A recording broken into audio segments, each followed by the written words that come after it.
Dans l'un des nombreux bâtiments blancs du campus, des passerelles bleues réunissant les étages de chaque bloc laissent deviner une intense circulation en hauteur. La porte de la voiture s'ouvre. Pierre descend, intimidé. Il se dirige vers l'immeuble devant lui. Un léger clic suivi du ronronnement d'une caméra lui rappelle que tout est filmé dans l'enceinte de son nouvel employeur. Un petit robot à l'accueil l'invite à rentrer. « Bienvenue pour votre première journée chez Phébé, Pierre Favre.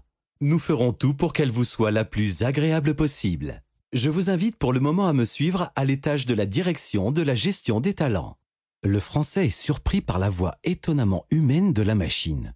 Ce phrasé, cette intonation, cette douceur lui rappellent confusément quelqu'un. Mais il n'a pas le temps de s'attarder sur cette pensée. Le robot l'a déjà précédé de plusieurs mètres, l'entraînant derrière lui dans les couloirs du bâtiment.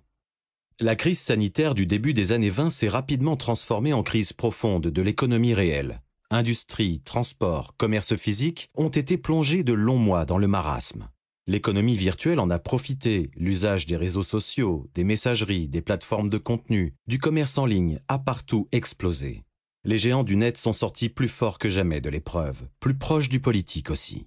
Obsédés par les succès économiques et technologiques de la Chine, dont la croissance est repartie rapidement après la crise, Washington et la Silicon Valley se sont unis pour sauver ce qui pouvait l'être de l'économie réelle.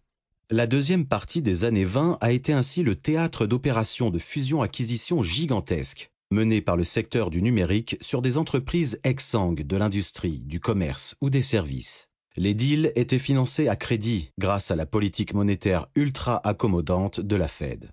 Quand certaines voix s'élevaient pour s'insurger contre la menace que faisait peser de telles concentrations sur les libertés et sur la démocratie, des campagnes ciblées de communication rappelaient les bienfaits de ces regroupements pour l'économie et les consommateurs.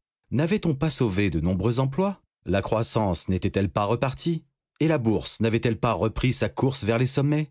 La mise en place du revenu minimum pour les victimes de la crise, des millions de personnes dont on n'avait pas pu sauver le travail, largement subventionné par les trois oligopoles, avait achevé de faire taire les critiques.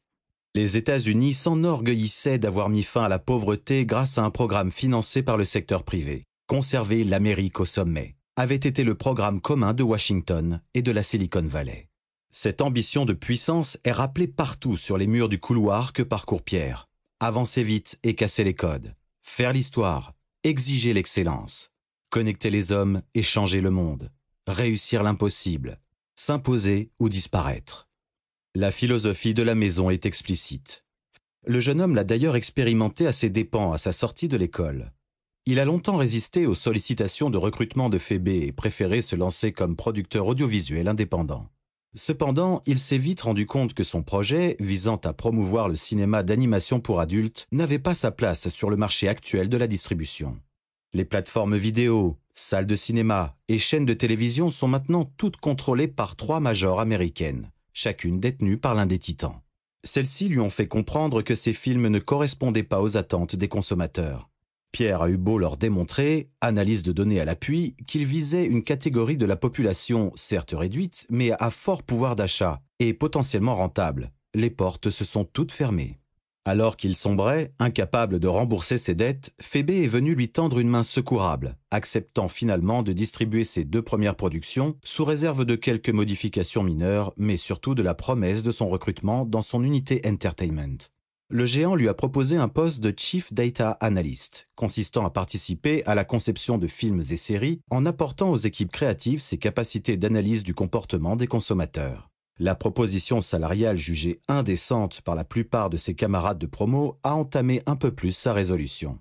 La sentence de son père, HEC comme lui, et banquier en fin de carrière, a achevé de le convaincre. « Pierre, tu n'as plus rien à attendre de l'Europe. Nous sommes en train de couler ou de nous faire avaler par ces géants américains. Autant être du bon côté du manche. » Le jeune homme est encore perdu dans ses réflexions quand il arrive à ce qui tient lieu apparemment d'espace d'attente. 3 fauteuils y sont regroupés autour d'une table basse au milieu du couloir. Le petit robot lui propose de s'asseoir et précise de sa voix suave que Mrs. Parsons va le recevoir avant de s'éclipser. Dans la salle de réunion vitrée, en face du siège sur lequel il s'est installé, Pierre observe une femme d'une quarantaine d'années, blonde frisée, habillée d'un tailleur gris et maquillée avec soin, qui s'agite devant un homme de dos en jeans, baskets et chemise blanche. Elle est manifestement très énervée. Lui est affalé.